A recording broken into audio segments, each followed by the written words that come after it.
जिस तरह बेटियों को, बच्चों को दौड़ा दौड़ा के पीटा, जिंदगी और मौत के बीच बहुत से बच्चे संघर्ष कर रहे हैं।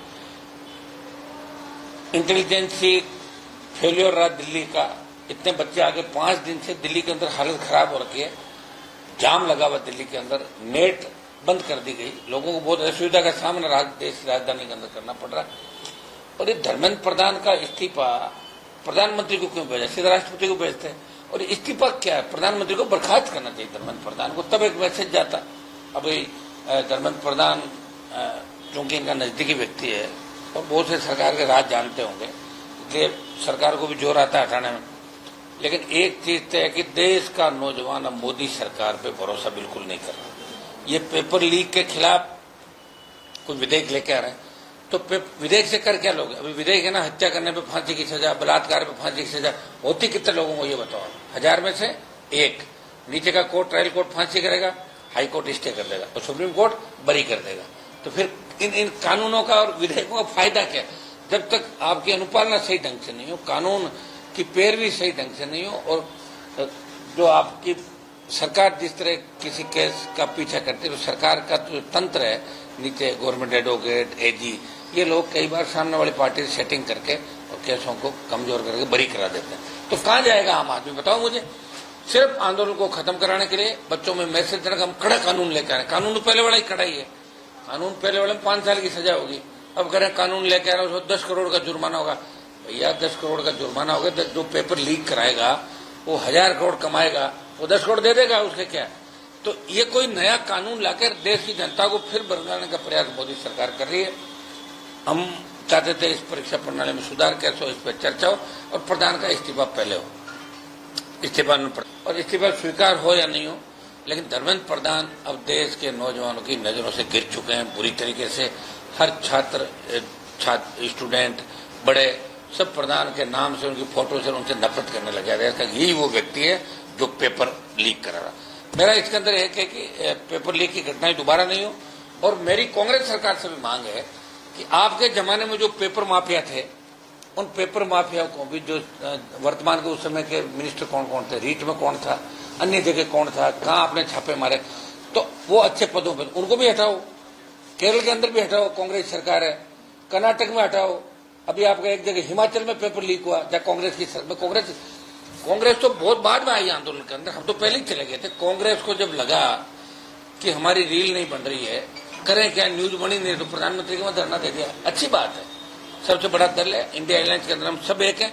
लेकिन अगर कांग्रेस 5 सांसद जंतर मंतर पे पहले भेज देती तो क्या फर्क पड़ जाता कांग्रेस का, बताइए मुझे। अब अपने आप कॉन्टेक्ट कर रहे हैं सब।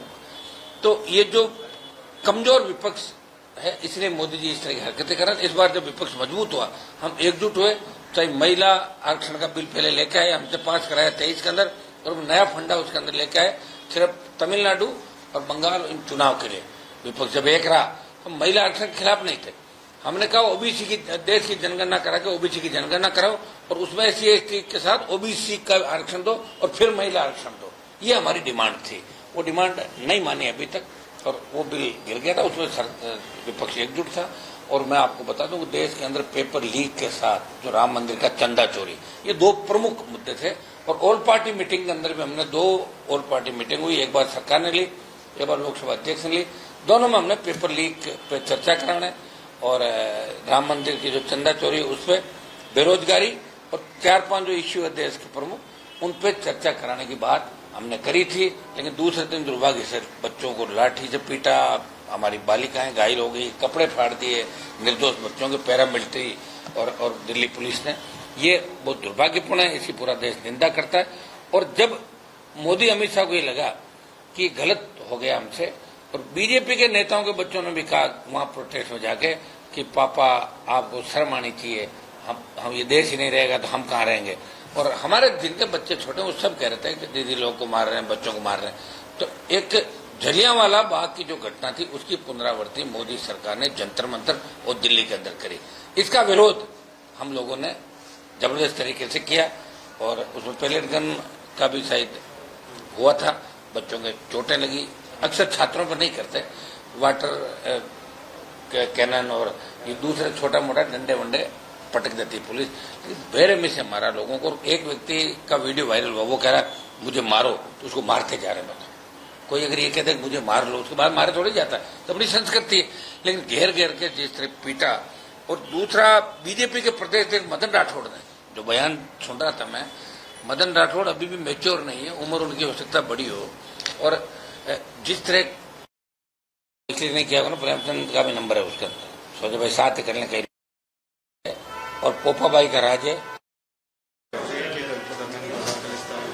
देखिए, धर्मेंद्र प्रधान को बहुत पहले सरकार को बर्खास्त करना चाहिए। ऐसे भ्रष्ट मंत्री जिनके कार्यकाल के अंदर बहुत से बच्चों को सुसाइड करना पड़ा, जिनके कार्यकाल के अंदर जिनके मतलब वो घमंड, अभिमान, चोरी, सीना चोरी, ये मंत्री पे सीधी आंच आई इसकी। और हमारे नीट का जो एग्जाम वापिस हुआ, कई बच्चों ने सुसाइड किया। उससे पहले भी जब नीट एनटीए ने कराई थी तो उस समय पेपर लीक की घटनाएं हुई। दुर्भाग्य से हम हिंदुस्तान को इस दौर से गुजरना पड़ रहा है। बच्चे लंबे समय से मांग कर रहे थे, और हम तमाम पॉलिटिकल लोग जो यूथ की राजनीति निकले, हमने कोशिश की बच्चों की इसमें जीत होनी चाहिए बिना लाठी गोली के। ठीक है, सरकार ने लाठियां चलाई, सब कुछ किया, लेकिन हम बच्चों का साथ छोड़ के नहीं। लोकसभा को हमने चलने नहीं दिया। हम सदस्य रहे या नहीं रहे, लेकिन हमारे बच्चों की जो इच्छा वो पूरी होनी चाहिए। और ये पेपर लीक की घटनाओं की रोकथाम के लिए विशेष बिल ये लेकर, इस बिल में क्या प्रावधान रखें वो तो देख लेंगे, लेकिन खाली कानून बनाने से पेपर लीक की घटनाएं नहीं रुकेगी।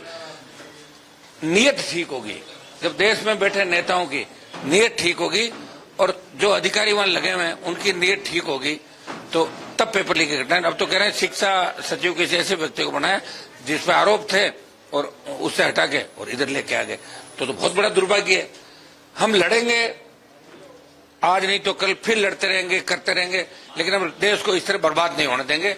हम जवान किसान के मामले में सत्ता छोड़ के सड़क पर अग्निवीर का मैटर, उसको भी उठाएंगे वापिस, कई दूसरे मामले थे। और पेपर लीक की घटना मैं धन्यवाद दूंगा देश के तमाम उन बच्चों को जो बिना पॉलिटिकल पार्टी के झंडे के अपने आप बैठे थे कि हमें जीत मिलेगी। उनके हौसला बच्चों का कितना था कि वो पार्लियामेंट तक आ गए थे। मैं उनके हौसले को, जज्बे को सलाम करता हूं, और हम उनके साथ आगे भी थे, और आगे भी जहां भी नौजवान, किसान, छात्र को आवश्यकता पड़ेगी, हम छात्र संघों के माध्यम से आए तो देश को बर्बाद नहीं होने देंगे। और माफिया के खिलाफ, चाहे बजरी हो, चाहे पेपर हो, चाहे टोल हो, चाहे भूमाफिया हो, इनके खिलाफ हमारी लड़ाई हमेशा जारी रहेगी। आपके राज्य की खबरें, आपके शहर की खबरें सबसे पहले जानने के लिए देखते रहें अमर उजाला। चैनल को सब्सक्राइब जरूर कर लें और पाएं हर अपडेट।